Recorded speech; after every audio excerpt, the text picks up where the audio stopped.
Welcome back to Super Tuesday Recap. Is your host Chris and Dpalm here, and we are back. We are 3 episodes left. Actually, after this one, 2 episodes left. Season 5 of Agents of S.H.I.E.L.D. This is episode 20, The One Who Will Save Us All. A newly determined Talbot takes Coulson to meet the enemy and attempts to avert Earth's destruction. Fuck.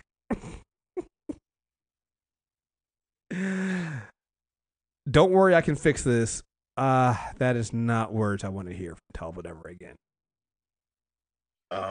So they have taken the entire season and built to this moment, but avoided saying the T word. And they had to say it today. Thanos.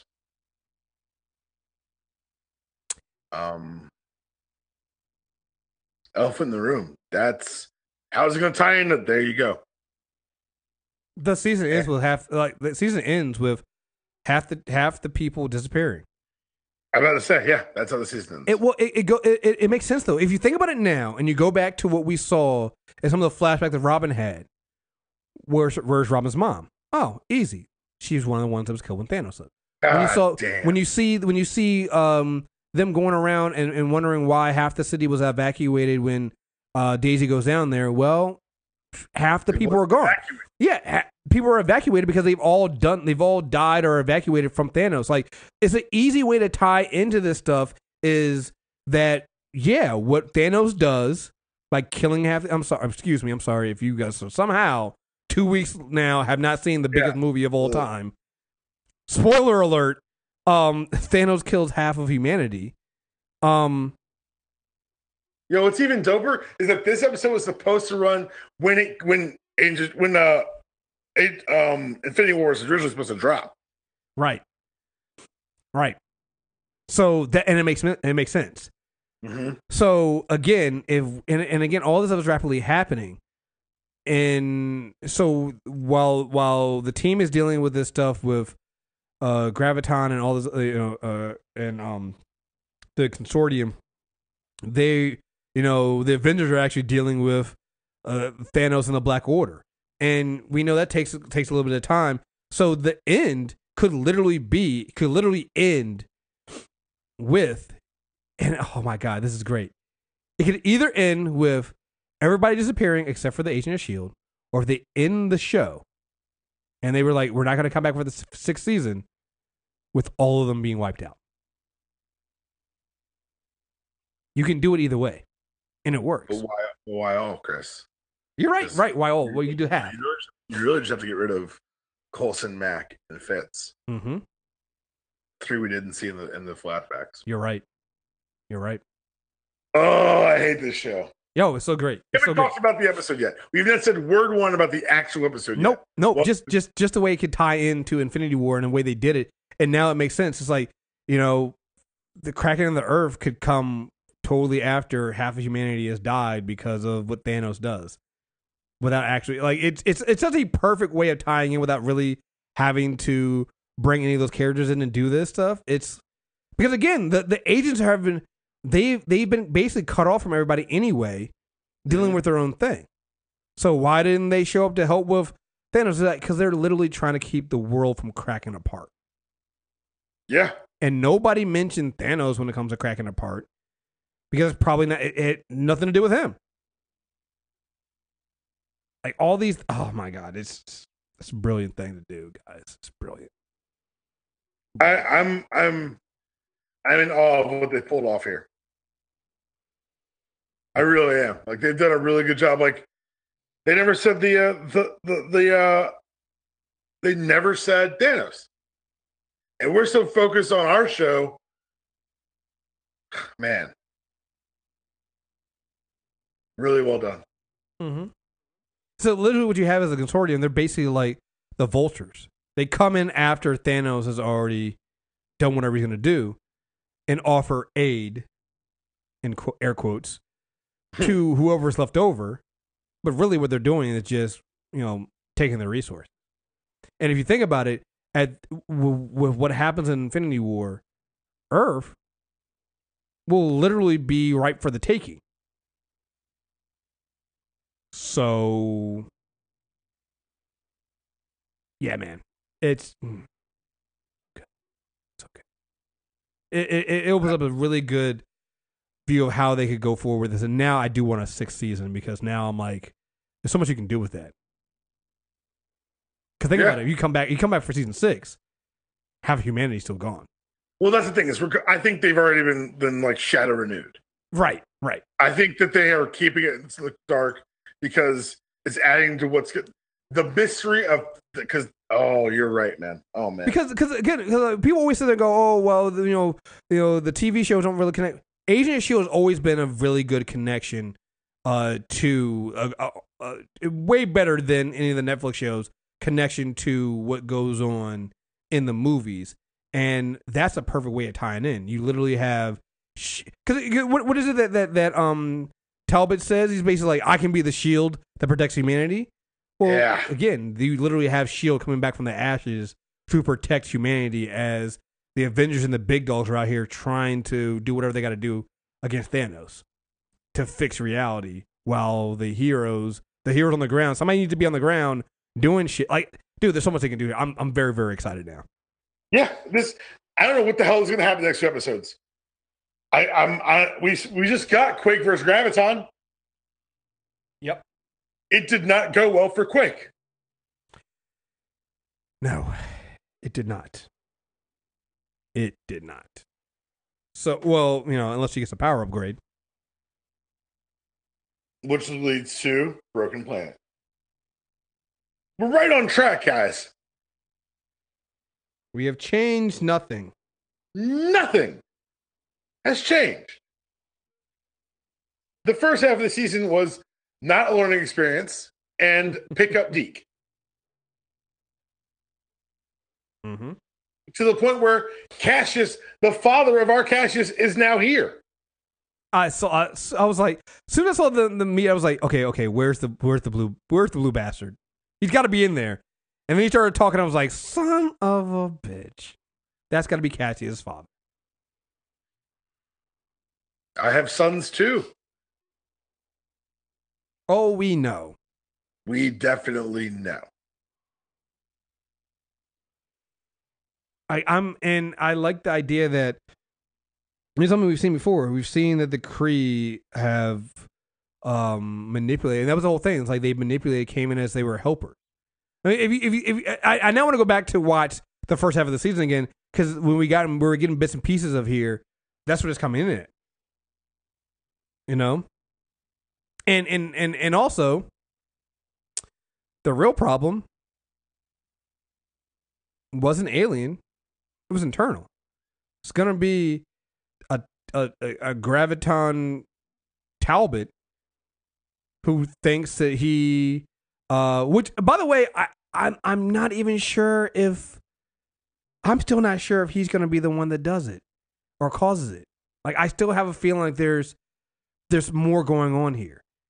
I think he's definitely involved. Oh, he's definitely involved. I think everything has been involved. If you think about it, everything's been this domino effect of things that has gotten us to this point.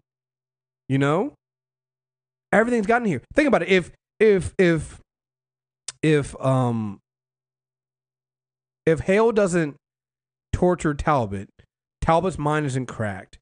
Talbot doesn't go into the chamber. If she doesn't there's all the domino effects of things that have happened. If Coulson doesn't save Talbot and bring him out with him, it's like all these things have happened, and it's like it's oh my god, it's so good, and so like there was no way for them not to go down this road. Right. This was always how it was going to end. Always how it was going to end. Going back to the idea of and the only reason why I say that, I think there's still something else going on here, because remember, Elena said in the future says, don't try to save Coulson. Well, it could also go down to the idea of, well, if they didn't go to try to save Coulson from the ship, Daisy doesn't get captured, doesn't meet up with Cassius, and doesn't get whatever training she's gonna get to be, or whatever happens with her, and like all this stuff. Like they were trying to. The problem with the agents were they've all been one, and they've started sharing the information now. but they were all operating with only a little bit of piece of the information. But also, even the little bit of piece of information they had, they've been trying to interpret it without context. So you gotta you can't try to save Coulson. Well, what does that mean? Well, it could mean that, hey, when Coulson goes off with Hale, if you guys don't go with him, go to try to save him, Coulson dies with Talbot in that snowy field, and well, it all stops. Yeah. It all stops right there. So and it's now we're like this entire hour was the countdown to Talbot finally snapping all the way. That's all it was. We watched him go from like a little confident to like, okay, he's murderous, into now like, I'll protect the world. Like, wait a second. Kneel before Talbot. He literally turned into the General Zod. Look. He literally turned into the General Zod. He went from a little cocky. He went from high school quarterback to Zod in 1 hour. And the entire time Phil's going like, okay, not the way I would go. Like, I love when Phil's got reeled in too because he's watched what this motherfucker can do. Mm-hmm. Hey, maybe I should go with you. No, I'll be fine. I got it. I'm like, okay, we need some diplomacy. Don't question me, Phil. Oof, okay. All right. Don't turn me. Do not turn me in. Do not ball me up like aluminum foil, please. He literally absorbed that one dude. That was weird. Also, did you catch? Well, I know you did, but when he said that, he had when he was talking about how he knew where the other Gravitonium was, he was like, yeah, basically Quinn told me, he was like, so you can hear all the voices. They just needed a general to get him in line. I'm like, oh my gosh, that means you have 3, possibly 4, because whatever he did to that fucking alien might be in there as well. So you have 3, possibly 4 people converging inside of your head right now. This is perfectly fine. It's perfectly fine. No, there's nothing to see here, folks. What could possibly go wrong? What could possibly go wrong? Yeah. Yep. Yeah. No, this is. We talked about this last week. Love the costume. Love the heat. I love how he offered to get Phil one. Yep. I mean, Phil, you got to take the cape though. You gotta get the cape. I'm just saying. You never turn down a cape. Somebody offers you a cape, you say yes. It's true. There are not many rules in life, but that's one of them. Yeah, I'm sorry. I wasn't. That was the one time I was just like, oh, Phil, uncool, totally uncool. Speaking of uncool, the one time Fitz goes to congratulate Deke, apparently giving high fives is not cool. I like that. Oh, it was perfect. It was great. Fucking better than this. He was so disgusted with Fitz.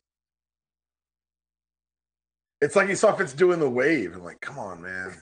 No.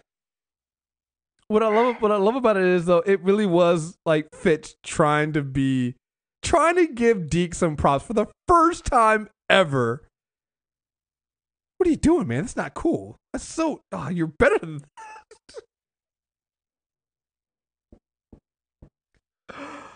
Oh, so great.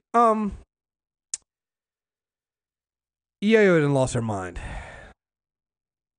She's driven herself crazy. Now, granted, Daisy was carrying her dead mom around in a bag. I didn't say she was alone in her crazy. I don't think Daisy was crazy. I think they're just the mission's the mission. Hey, let's read back the dead mom in the bag line. She was carrying her dead mom around in a bag. Yes. Okay. The mission is the mission, though. But Yo-Yo really thought she was gonna fight Daisy. And listen, I understand Yo-Yo has power. She's fast, and she got a little 4-piece in on Daisy in her gut and stuff like that. But here's the thing, guys. At some point, it's gonna come down. Can you fight? And Daisy's a better fighter than you, Yo-Yo. But once Yo-Yo figured out we were playing with powers, it could have gotten a lot uglier than 2 punches at super speed. No, it could have. It could have. But the fact that you didn't shows you why Daisy won. Exactly. And the other thing too is, you also got to go back to your position you started at when you do your speed. Daisy's also like really, really smart, and I'm just saying, it would not have ended well in Yo-Yo's favor. Just saying. I'm not look. It's a fight. I'm not willing to take bets. I don't care. All I'm saying is, Super Speed can be a bitch. I'm just saying when the season ends, maybe we should end with like they ended. What was it? Rocky was it Rocky 1? just have her. Yeah, just have her and Daisy in the ring going and just ring the bell and just end it with them freeze framed and them going at each other, and we'll just call it even on that one. Let's just do it that way. I will say, yeah, Yo-Yo's what's crazy is Yo-Yo's decisions were to try to save everyone, save Mac, and all this stuff, and all she's done is push everybody away. Yeah, she's very alone right now. You know, May basically telling her, it's like, you either figure out how you can help us or you just don't be here when we get back. Mac not wanting anything to do with her at all. At all. You know, and it's not because of her arms. It's not because of that. It's because, I mean, like, you've changed. And I also think this is a good part too. Like, and I think when Mac said it, it's like, yo, you killed a girl. You killed a young girl. You killed a kid. She needed killing. And while that's not wrong, and this will get into the need and killing thing, I'll get into his conversation he had with Fitz. And I'm not saying that Mac is right here.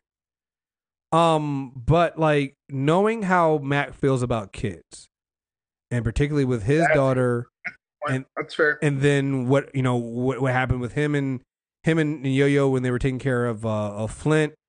It's like I can definitely see how Yo-Yo just being like, well, she needed to be killed.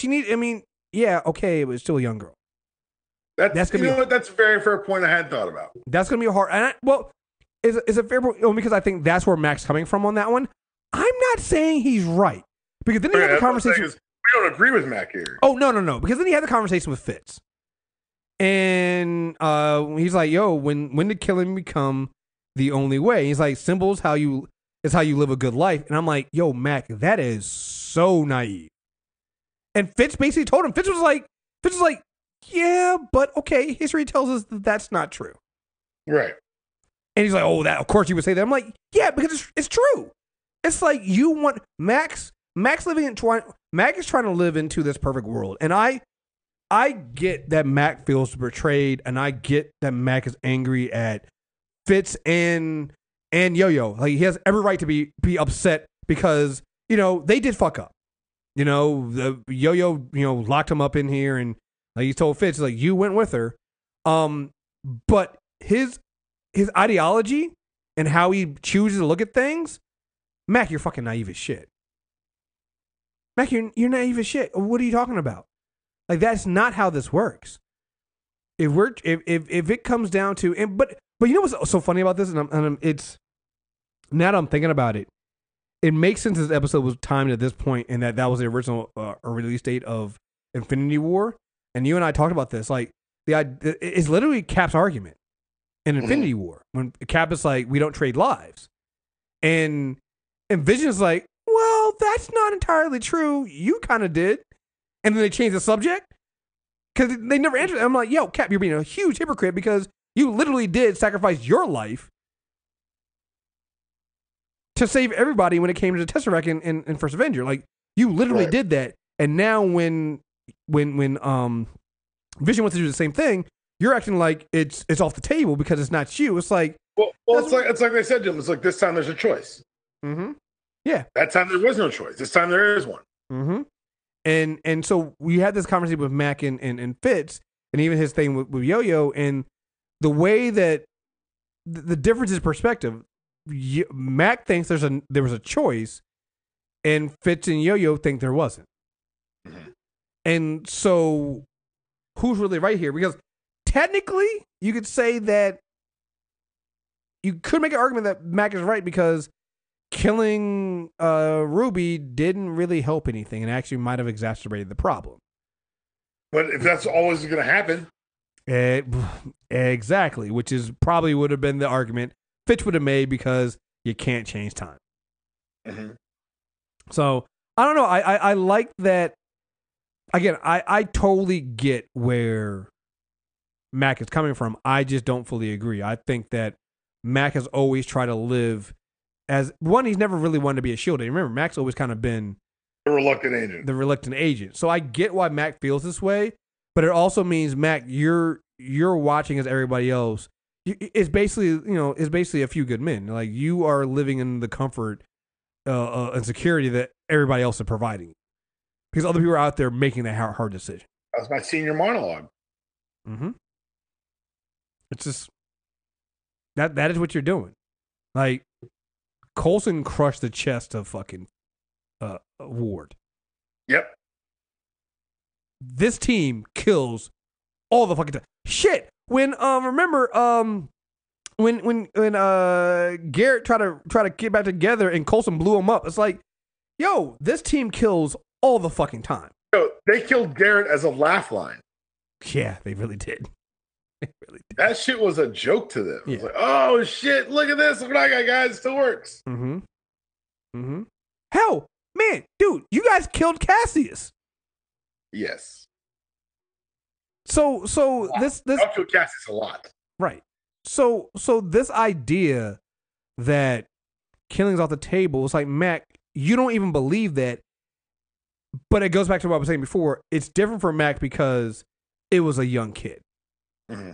No, that's a great point. And I think that's what's coloring Mac's opinions on this and his opinions of Yo-Yo and Fitz right now, because it's like, dude, like, as far as Yo-Yo is concerned, she's like, yo, I just did my job. There was a threat. She was out of control. She could have killed us all. I handled it. You're all very welcome. Yeah, you guys are all very welcome. Because, again, remember, I mean, Daisy was trying to talk down Ruby, but Ruby wasn't really having it. She wasn't really having it. And truth of the matter is, maybe she would have flipped. Like, you don't know what was going on in that mind. Like, her mind was weak. She wasn't able to she wasn't able to control the other two voices in the head. So who knows what would have happened there. So I do like the fact that before she was balled up like a piece of tinfoil, Hale recognized that, you know, Daisy did try to save her daughter. So that was nice, but at the same time, just saying, guys, yeah, I'm just, yeah.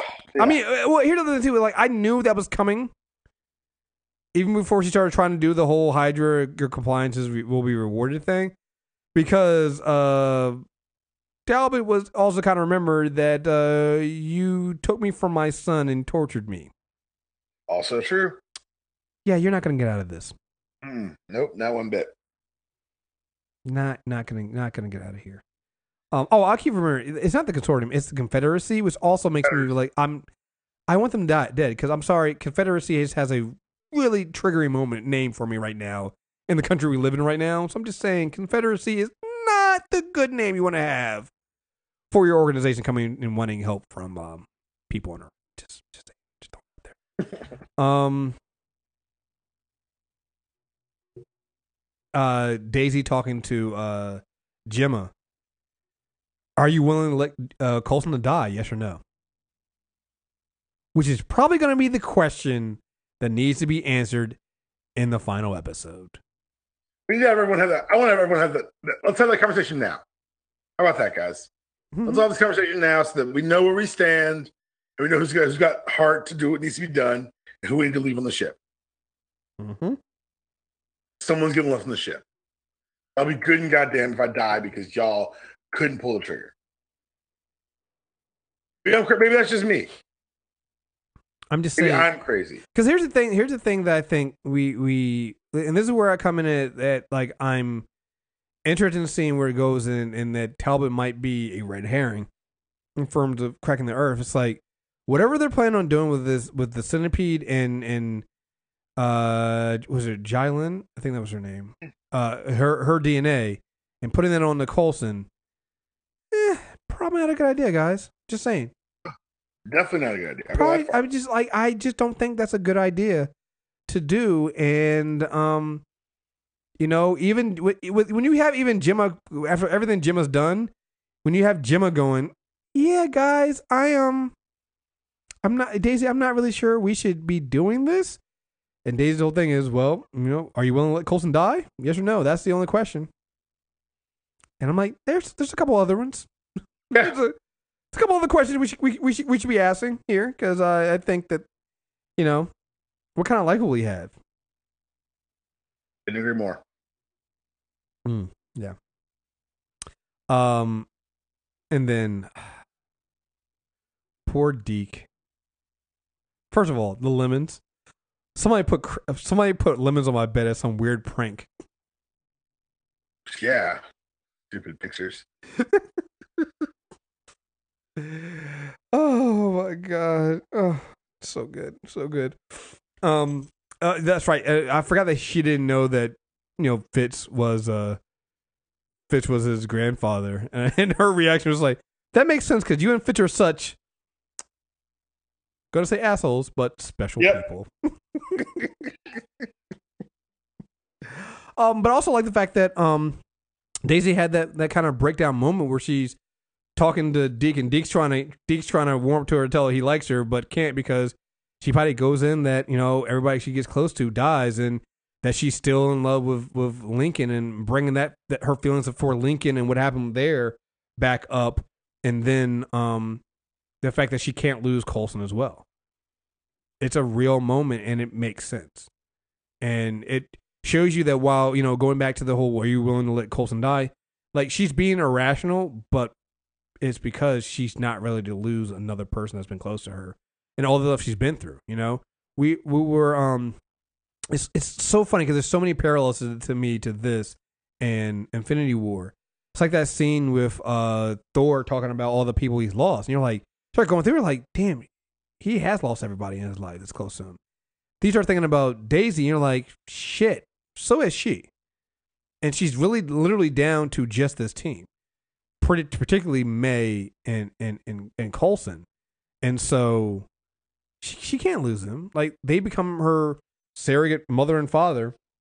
Yep. And she's gone through all this stuff, so it's like you can definitely see why she's just been like that was a one time when you get Daisy actually having like a moment to really express her feelings about what's going on. Because since she came back in season 4, it was just one thing after another. She's never had that moment. We never got that moment of her. Remember when season 3 ended, she pretty much blamed herself for Lincoln, right? Because she had been infected by Hive and all this went on there. So she felt responsible for Lincoln's death, and she loved that man. So then season 4 starts with her basically on the run, forsaking all of her the Shield family because like she couldn't deal with it. She was on her own, didn't want to get close to anybody. She finally comes back to the team, gets close to them again, and all this shit happens again. Like it's just she's been through so fucking much. It totally makes sense as to why she just needed that moment to kind of just let it all out. And good on Deke realizing that's not the time to tell her that you like her. No, he read the room well, and I do feel bad for D because he's dragging the fucking space, and our man just wants some fresh air, maybe a lemon or two. Yeah, maybe what was it, a Zima? You loved the Zima. Oh yeah, get this man a Zima. Get this man a Zima. Oh, one other thing too. So here's the thing. Here's what I'm thinking about with what they're going to do with Coulson. So. It's the centipede. It's the DNA. They're gonna fuck with that odium. Of course, it would have a stupid name. I love you, man. They're gonna do it. They're gonna do it just because it's like we've seen it a couple times now. I can't remember exactly what Jim has said about what it does to the DNA and stuff like that. But it like jumpstarts their heart or things like that, and that's why his heart explodes. I'm like, that's literally what they're gonna give the odium to fucking Coulson. It makes sense. We've been seeing it too much this season. It's gonna happen. Yeah, that's gonna be the key here. Oh my god. Yeah, I'm really excited.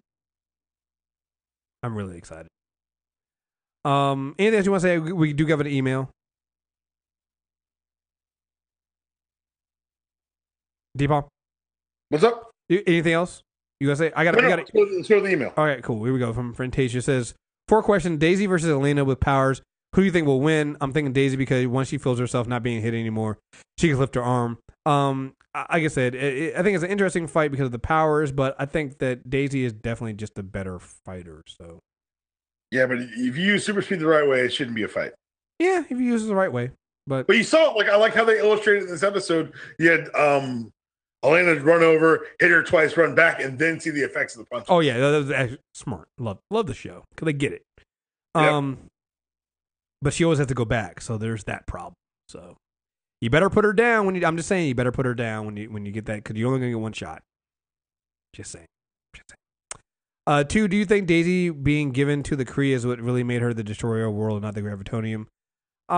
We'll see. Like I said, I think there's been a lot of misdirection, and I think there's still a lot. You gotta remember that the course they put Talbot on was not so much destroy the world, was go get us more Gravitonium, which is buried deep enough to where it could destroy the world. Yes, that's what I was gonna say. Like that.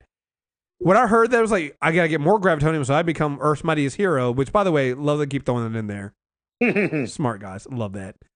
Second, no, don't. That's just a bad idea. Do not grab the Gravitonium in the.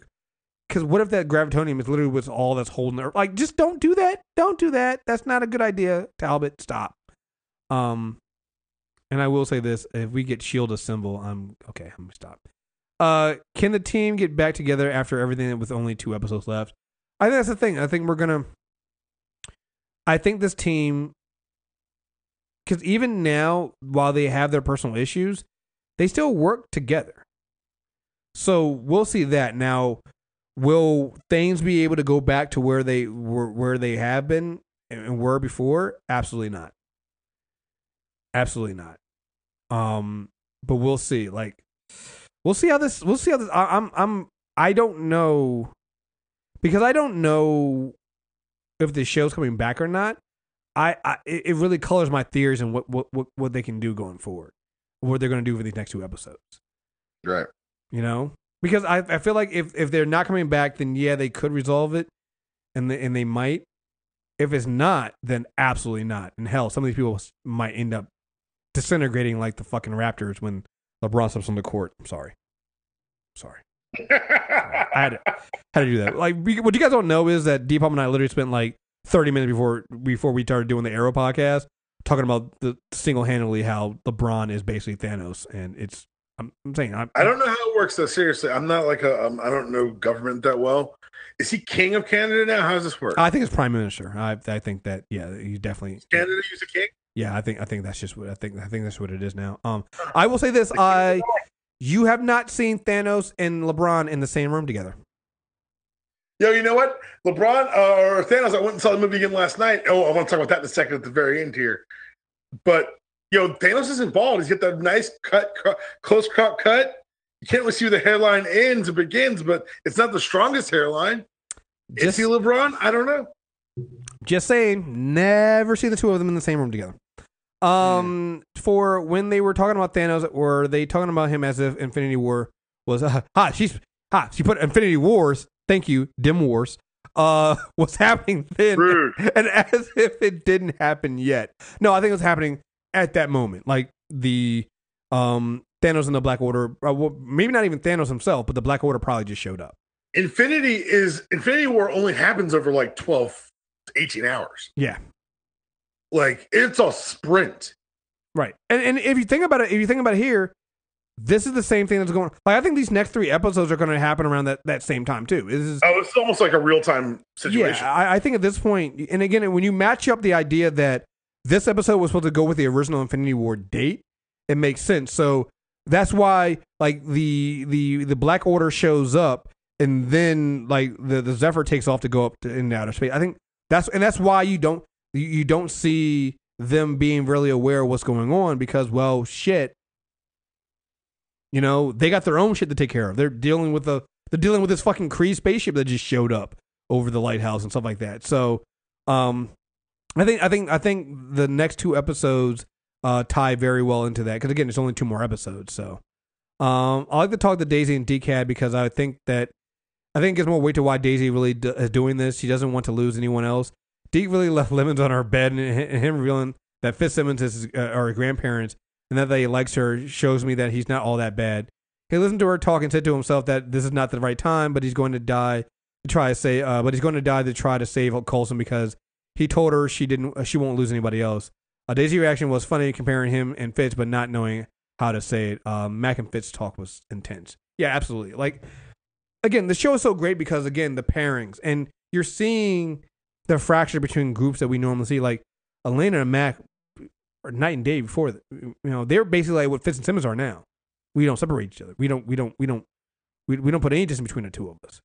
Remember, especially after, Elena went into the framework and was going to stay in the framework and die with Mac until he was ready to come out, as he lost hope again. Yep. I'm rooting for them, man. It probably won't happen, but I'm fuck. It's rough, man. It's rough. It is rough, but kind of what they signed up for to be Agents of S.H.I.E.L.D. I love this show, man. Love this show. It's the best. So, all right. So, you saw Infinity War again. I might go again tonight. I might too. Yeah. So I haven't seen anyone talk about it online. I asked Nina from Project Fandom. She said she hadn't noticed it yet. So if you guys go back, or I guess spoilers here. So if you go back, Chris, or if you honestly, you can look at any of the production stills, or not production stills really, but like anything they've released official images, or like the models have done of the Black Order. Cole Obsidian has something on his belt, on the right side of his belt. It's a flowing piece of fabric. It starts off red, I believe. Let me pull up the picture I have. Hold on. Excuse me. It's a piece of fabric hanging from his belt. One half is red, the top is red, the bottom is blue, and the Captain Marvel Starburst appears to be on a pattern there as well. Are you serious? It looks like he's got Captain Marvel's like old school like tights, or like the flag hanging from his belt.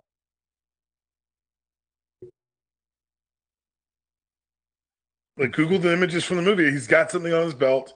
It hangs down. It's very noticeable. It's carried over into every depiction of him. I'm going to send it to you right now because I'm going to just pull up the image. Yeah, I got to see this now. Let me send it to you. If I sent you one that wasn't clear, so let me find you a better one. Here we go. Put it in the chat right here. You can, I guess, include it on the show notes. Yeah, man. It is an image there. Look at what is hanging down from the right side of his belt. Huh. Maybe it's nothing, but I noticed it last night. Yeah. You're right. It's like a little flag thing. Yeah. Yeah. I was like, red and blue, and then the metal, like it's a lot redder and bluer, and the dividing line is much golder in the movie. Huh. Huh. Isn't that interesting? That points to maybe, just maybe, we see the Cole Obsidian again. We see the Black Order again during Captain Marvel. Yeah, we know for the very least that Ebony Maw has been in the employ of Thanos for at least 20 years. That's when he picked up Gamora. Yep. You heard Maw on the planet. Also, by the way, if I ever become a rapper, my name will be the Ebony Maw. Smart. That's done. But yeah, it was just something I noticed, and I haven't seen anyone talking about it yet, Chris. No, that's actually. I'm really. I just this everything is just great. They're great. It's such. It was better the second time. Yes.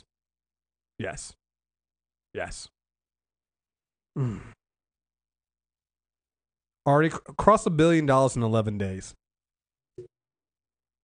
Nigga, is what? This your? Nigga, yeah. What? I feel like what? I feel like yelling at Star Wars. Is this your one seed? Like I'm LeBron yelling at the Raptors. Is this your one seed? Marvel has a license to print money, and they're going to make so much money on this next one. It's obscene. Right. That's the thing. I don't want to say nobody's talking about, but like, we do realize that Avengers 4 now has to become now the next biggest movie of all time. Because the way this one ended, You have to go to the next one. You have to see how a story ended. And if we bring in, well, we're not if when you bring in Carol Danvers, which, by the way, I still got Justin. I had Justin and Joy come on, and we did a spoiler review. So if you're a pre-member, you're going to get that a second spoiler review. Do you know when Captain Marvel comes out? I believe it's mid-March. March 6th. Do you know what March 8th is? Yeah. March 8th is actually International Women's Day. Yeah, they ain't fucking around. They know what they're doing. I was talking to my dad about this this past week. He said, you see how they energize specific fan bases before the new Avengers movie?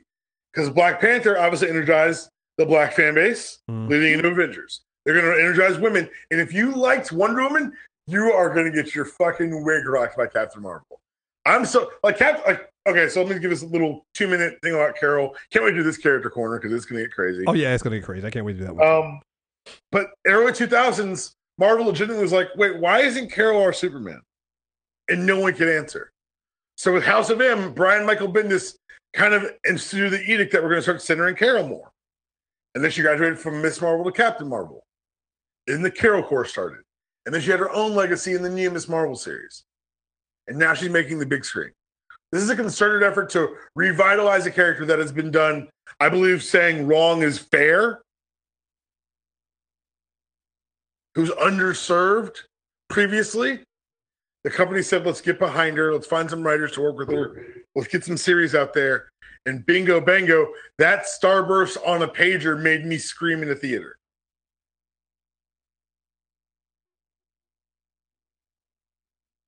Because, like, dog.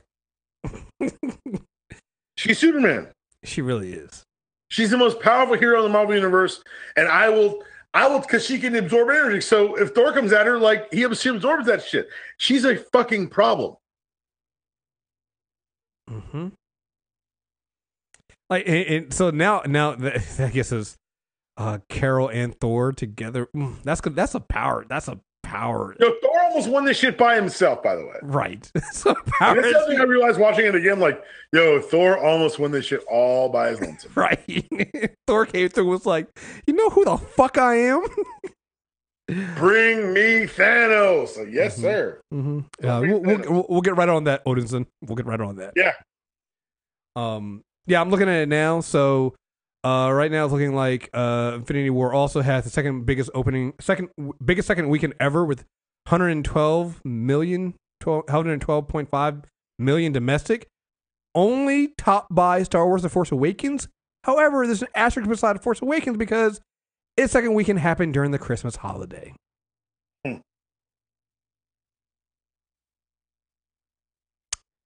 this movie's gonna make a ton of fucking money, guys. All the money. Woo. Yeah. So, yeah, I can't wait. I can't wait to see what they do with Carol Danvers on there. I think it's gonna be. I think that movie's gonna. That's Marvel's on a hot streak right now that is unbelievable. And I'm talking about going all the way back from. If we just go with the last 2 years between this year and last year, starting with Guardians 2. And then that coming in at $840 million or $860 million, I think. They have made a film over $800 million since then. Do you understand that there are studios out there that wish they could get one $800 million film out? Marvel has had Guardians of the Galaxy, just since last year, Guardians of the Galaxy 2, Spider-Man Homecoming, Thor Ragnarok, Black Panther, and now Infinity War. The last two making over $1 billion. Infinity War might hit 2. Man. Get the fuck out. The Lebron in it. It's not out in China yet. Like, China's like, when we getting our fix? Like, hold on, China, it's coming, baby. May 11th, it's coming. Unbelievable. We want to get Marvel money too. You will, don't worry. Your time will come. Your time will come. Thank you for this glorious bounty you've given to our Lord and Savior, Thanos. $450 million domestically. Is this your box office? A dog. We gotta talk. It's domestic number. My top Justice League. I'm going to correct you because that was really disrespectful. Something you just said. You said might. You're right. I should have just not. What is this? What was I thinking? Because didn't Black Panther? I think Black Panther did too. Yeah, Black Panther got him. Yeah, Black Panther's domestic total topped. Yeah, because Black Panther's domestic total was $693 million. So they definitely topped Justice League. Oh, I think Justice League's global was 740, wasn't it? No, its global was 600. Well, holy shit, yeah. They're about to get got real bad by Oh yeah. I would advise all DC and Warner Brothers executives just look away for the next 6-7 months. Their worldwide was $657 million. Oh, it's gonna get smashed the fuck out. God, it's gonna get it's gonna get smashed so badly. Oh, what is this? What is life? 66 worldwide. Come up Less off the Man of Steel. Come up off the sticks. Like, give somebody else a go. That's 21-0, man. I just picked you off again on your rebuttal. Let's go. Got the sticks. Go. Everybody chilling. Come on. It's a nice day. Let's go. Move the sticks. It's a wrap. Good God. Only open to 93 million opening weekend. Is this your marquee? Yo, the fact that people were trying to equate Justice League to Avengers before it dropped makes me sick. I'm disgusted. Disrespect. I'm disgusted about everything that's happening right now. DC. Everything that's happening right now, I'm disgusted about. Everything in production. Just eat the cost. It's better than the fucking. We haven't seen frame 1 of Aquaman. Here's a crazy thing. Hey. I'm setting low bar for Ant-Man and the Wasp at $800 million. Honestly, I don't think it does that. I think it does. I think it was 7, maybe 7.5. I'm not saying you're way off. I just think that it's. Oh yeah, that's the ballpark. Yeah. I just which is still more than Justice League domestic. Or total gross. I'm sick. Chris. I don't even. Hey, you want to know why? I made a promise last week. That's not Justice League. That's that DC movie. Yeah, I'm sorry. You're right. That DC movie. You want to know why I said 800? Because even Marvel's like, oh, you know what? We put Wasp in the title. We're gonna make sure that Evangeline Lilly is all over the place. We're gonna make sure that women are coming out. Like, I think they realize it, and I'm like, they're going to keep playing that aspect up, and it's gonna make sure they did the thing that I think that so many people have been telling studios or anybody who makes money, anybody in these old systems that normally care to white male nerds, that if you broaden your base and really seem like you're about it, you're gonna make the fucking shit ton of money. Because the white male nerds aren't actually going away either. You're just picking up more people. Yeah. The white male nerds are gonna go see it just so they can be upset and bitch about it later. So you got their money. Their money is golden. You're trying to get other people's money at this point. So. Yep. Oh boy. Anyway, guys, go see Infinity War. Do your part. You know, Thanos demands your silence and your money. Give your tribute to Thanos. Yes, all your tribute to Thanos. And make sure also Thanos also demands that you fill out our listener survey. Like how I did that. It just takes 5 to 10 minutes. Please fill it out. It'll be in the show notes of this. And folks, stay tuned. We are coming up, and I'm thankful for this. We are coming up on the end of some of these shows because it's been a long Super Tuesday thing for us. So we got that coming out. And we'll be having soon Character Corner on cable will coming soon. So just stay tuned. Make sure you subscribe to the Character Corner as well. So again, folks, thank you very much for listening. Until next time, we're out of here. Peace.